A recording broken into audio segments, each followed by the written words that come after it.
And Jesus went with them to a place called Gethsemane, and he said to his disciples, "Sit here while I go over there and pray." And taking with him Peter and the two sons of Zebedee, he began to be sorrowful and troubled.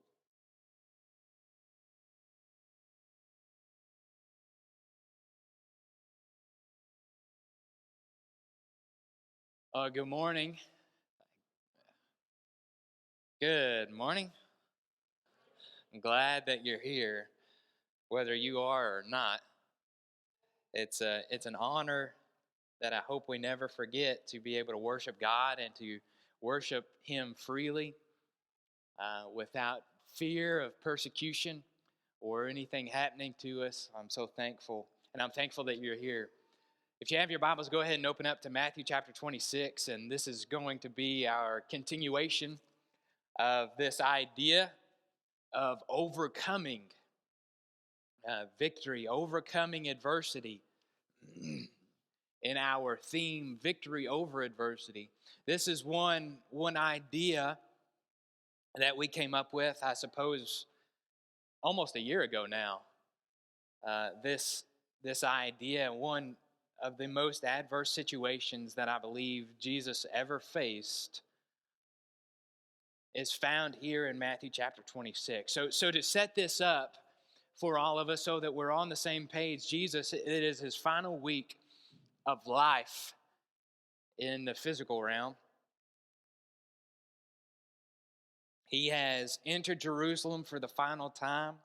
He has cleansed the temple. He has washed the disciples' feet, eaten that Last Supper.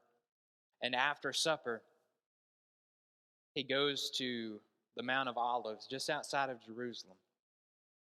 And in the Mount of Olives, he goes to the oil press, as it's called. We call it Gethsemane. He goes to Gethsemane, and he takes with him his disciples, I guess the 11 at this point. Judas would come later with a band of soldiers and betray him. So it's in that scene of the betrayal and leading up to that we see, maybe more than any other passage, the humanity of Jesus. Because it's here that we see his disappointment. We see with the fervor with which he prayed. We see that he was sorrowful. It says in verse 38 that he was sorrowful even to death. And Luke records for us that he was praying, and that he was praying so fervently, and he prayed 3 times, "Lord, remove this cup from me. If it's possible, remove this. I don't want to go to the cross. Please, if there's another way, let it happen." And Luke records for us, as I was saying, he records for us that he began to pray so fervently that his sweat became like great drops of blood that spilt onto the ground even before the soldiers arrived, even before the kiss from Judas. So it's in this scene that I want to maybe approach the idea of overcoming, because Jesus comes to his disciples 3 times, and 3 times they are asleep, right? He says, stay here, or he comes back both times and he says, stay here, watch and pray. And every single time that he comes back, both times he comes back, they're asleep again. Frustrating. Now, I know what it's like. I know what it's like to look out in the audience and see people sleeping, okay? Been there, done that, all right? But I can't imagine coming back to your disciples. You know Judas is about to betray you, and you're about to die. You're hours away from your trial, and your disciples are sleeping. I mean, that must be gut-wrenching. So they're sleeping. So I want to look at not necessarily Jesus, but I want to look at Jesus' instructions to the disciples with this idea of overcoming the night, overcoming adversity.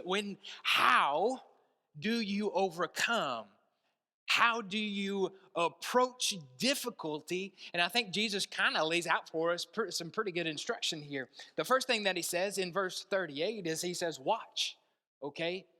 Watch. Watch. If you want to overcome adversity, watch out for adversity, right? Watch out, be aware. Look at verse 38. This is what Jesus says. So then he said to them, my soul is very sorrowful, even to death. Remain here and watch. Watch with me. Remain here and watch. If you want to overcome adversity, you have to see adversity coming. And we know that the disciples, they fell asleep, right? They weren't watching, they were sleeping.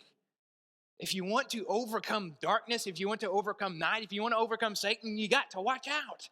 You've got to be prepared. And I think that's the essence of life. And I've said it before, and I'll say it again, and I'll probably continue to say it until I die. If you want to live eternally, if you want to have success on Judgment Day, be prepared. Be prepared. Be prepared for Judgment Day. If you want to have success in this life, in your job, at whatever you do in life, be prepared. I mean, just go into life prepared. Preparation is the key to life. This life and the next life. Be prepared. So watch out. They weren't prepared for what was about to come, were they? Instead, they dozed off and they were sleeping. The chapter before this, if you want to flip your page back in Matthew chapter 25, Jesus tells the parable about the bridegroom. And in this parable, the bridegroom is delayed. There's 5 virgins and 5 are foolish and 5 are wise. You remember this. The bridegroom is coming and they're supposed to have their lamps all trimmed and bright and ready to await and to welcome the bridegroom when he shows up. But 5 were fools. They didn't have enough oil. The bridegroom was delayed. They were expecting him at this point. They weren't prepared. So they were expecting the bridegroom to arrive at this point. They had enough, maybe just enough for the bridegroom to come, and he doesn't show up. He's delayed a little bit. But the 5 wise, they brought extra. They were prepared. But at the end of this parable, you remember what Jesus says in verse 13? He says, watch therefore, for you know neither the day nor hour. Watch. We don't know when Jesus is going to come back. We know that he's going to come back. He could come back in 10 minutes. Are you ready? Are you prepared? I mean, if Jesus came back the next hour, what would you do? Are you waiting? Are you watching? Are you prepared for him to come back? And on the opposite end of that, we think about adversity. Are you watching for adversity? Are you anticipating adversity? And when you see adversity, what do? This is what Peter, right? He takes with him. He leaves the disciples and he takes with him Peter, James, and John a little bit further into the garden. And Peter, right? One of those that he came back and he said, you're sleeping. Come on, watch and pray.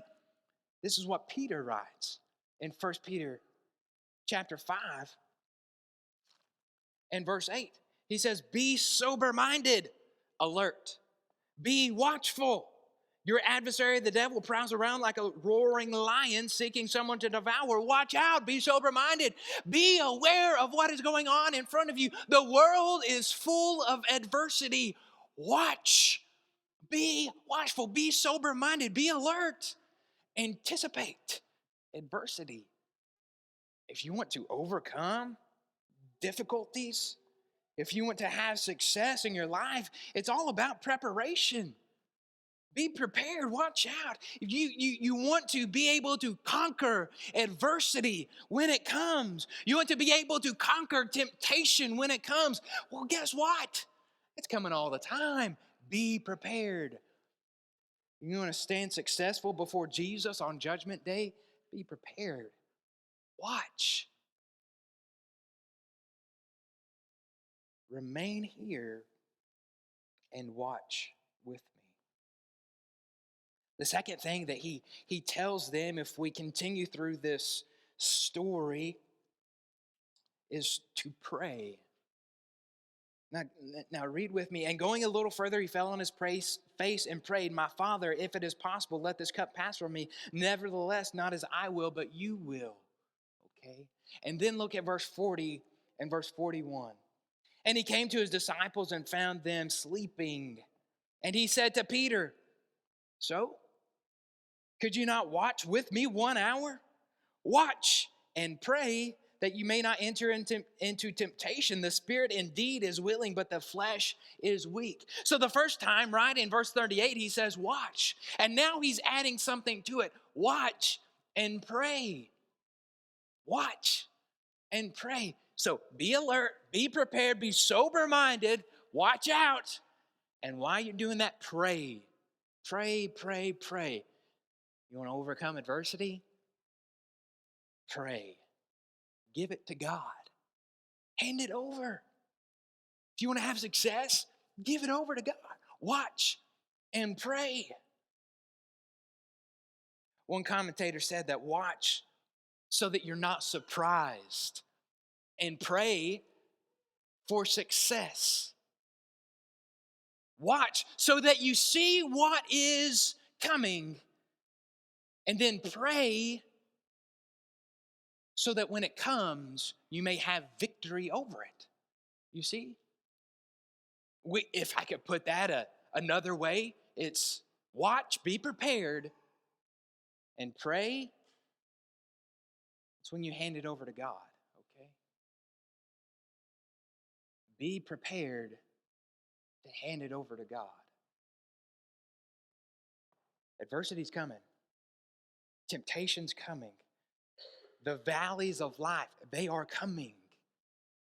Be prepared for them. Watch. So that when they come, you can hand it over to God. You already know what you're going to do when it happens. I'm going to pray. I'm going to hand it over to God. I'm not going to worry about it. I'm not going to try to fix it by myself. I'm going to hand it over to God. I am prepared to hand it over. You see? Watch and pray that you may not enter into temptation. This reminds me of, for whatever reason, the text that Paul writes in Romans. He writes about a war. If you remember in Romans chapter 7, a war is going on. This war that he's writing about here in this particular text is going on inside of him. Look at what he says here in verse 18. He says, "For I know that nothing good dwells in me, that is, in my flesh. For I have the desire to do what is right, but not the ability to carry it out." Now remember what Jesus said. The spirit is willing, but the flesh is weak. How many of us can relate to that? I have the desire to do what is right, but not the ability to carry it out. For I do not do the things that I want, but the evil that I do not want is what I keep on doing. Now, if I do what I do not want, it is no longer I who do it, but sin that dwells in me. You see the war. You see the fight. It's a struggle against the spirit and the flesh. It's a struggle against sin and righteousness. It's a struggle between God living in us and Satan wanting to control us. I do the things that I don't want to do, and I don't do the things that I desperately want to do. It's a struggle, isn't it? The spirit is willing, but the flesh is weak. Just weak.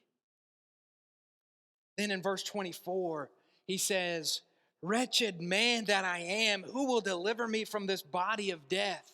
And so often we find ourselves like this. And I can imagine Peter, James, and John after Jesus comes back to them and he says, are you still sleeping? Rise up. And they look and they see the torches and they see Judas leading them. I can't imagine them kicking themselves saying, wretched man, couldn't we just stay up 1 hour? Couldn't we just do it for this one time? They're coming to get him. Wretched man that I am, who will deliver us from this body of death? But the best news comes in the next verse. Verse 25. Thanks be to God through Jesus Christ our Lord. So then I myself serve the law of God with my mind, but with my flesh I serve the law of sin. Thanks be to God. Jesus Christ is the answer. So you're at war. You find a law, it to be a law that when you want to do what is right, that sin is crouching at the door. It's pulling. He's calling for you. That's what Satan wants. He wants you to do what is wrong. Sometimes you give in. Sometimes you slip up. Sometimes you do the things that you don't want to do. And a lot of times you don't do the things that you desperately want to do. The answer is in the grace of Jesus. Who's going to deliver us? Jesus. So the irony in this passage that Jesus says, watch and pray. Watch and pray. You want to be delivered from the night? It's the one that says, watch and pray. He's the one that went to the cross for us. Watch and pray. Be prepared. Whenever adversity comes, be prepared because it's coming. We can all relate to this passage that we do the things that we don't want to do, that we don't do the things that we ought to do, that we should do. Jesus is the answer. Watch, be prepared for when those things happen to hand it over to God, because we can't do it by ourselves. He says, watch. He says, watch and pray. And then if we continue in this story, he says, take your rest a little bit later. Let's continue reading. Again, for the second time, he went away and prayed, my Father, if this cannot pass unless I drink it, your will be done. And again, he came and found them sleeping, for their eyes were heavy. So again, leaving them, he went away and prayed for the third time, saying the same words again. Then, here it is in verse 45. Then he came to his disciples and said to them, sleep and take your rest later on. See, the hour is at hand, and the Son of Man is betrayed into the hands of sinners. Take your rest later on. Have you ever heard the saying, I'll sleep when I'm dead? I've got an aunt that used to say that all the time. She'd sleep like 2 hours a night. I'll sleep when I'm dead. I'll rest when I'm dead. Now, that's not good for your physical health, okay? Don't do that. Get lots of rest as much as you can, as much as your kids will let you sleep, maybe 2 hours, 3 hours, whatever. So do not do that. But for your spiritual life, let's rest when we're dead, right? Let's take our rest later on. Far too often, it is easy for the Christian to fall asleep while being a Christian. You understand what I'm saying? You're sleeping on the job. It's like you're driving through construction. All these people, they're wearing the vest, right? And we saw one the other day that was taking a nap on the steamroller. It's like, you've got to be kidding me. Unreal. Take your rest when you're not at work, right? We have a job as Christians to do. Take our rest later on. If you want to overcome adversity, get busy. Get to work.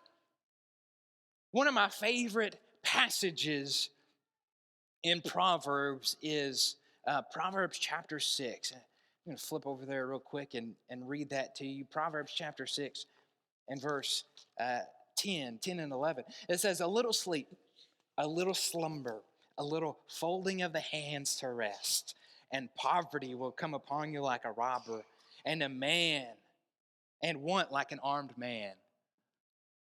A little rest, a little slumber, a little folding of the hands, and then poverty is going to. So the essence of the proverb, get to work. Don't be lazy, okay? But if we could change the word poverty and apply this to our spiritual lives, maybe we could change the word poverty to the end. Read it again. A little sleep, a little slumber, a little folding of the hands to rest, and the end will come upon you like a robber and want like an armed man. You see, same principle applies. If we rest while we're supposed to be working, the end's going to come, and Jesus is going to ask us, why didn't you do these things? Why weren't you working? Where were you? Jesus, he heals a man, a grown man, maybe a young man, who was born blind. And the disciples, they first came and they said, Jesus, who sinned, this man or his parents, that he was born blind? He said, well, it's neither one. It's so that the glory of God can be revealed in this person through him. And this is what he says next in verse 4 of John chapter 9. We must work the works of him who sent me while it is day. Night is coming when no one can work. Night is coming when no one can work. There it is. Work while you can. Do good while you can. There's going to come a time when you can no longer do what you want to do. Work while you can. We have an opportunity to serve God in this life. What do we use it for? What are you using it for? He says 3 things. Watch. Watch out. Be alert. Be ready. Be prepared. He says watch and pray. Be prepared to hand it over to God and take your rest a little later on. Night is coming when we can no longer work. So work while you can. If you want to overcome adversity, there's good advice from Jesus. If you want to overcome darkness, if you want to overcome the night, there it is. Watch, pray, take your rest later on. Maybe you're going through adversity and struggles right now, or maybe you need to get your life back on track. Maybe you have succumbed to the darkness, succumbed to the night. Be prepared. Who knows when Jesus is going to come back, and I hope that you are prepared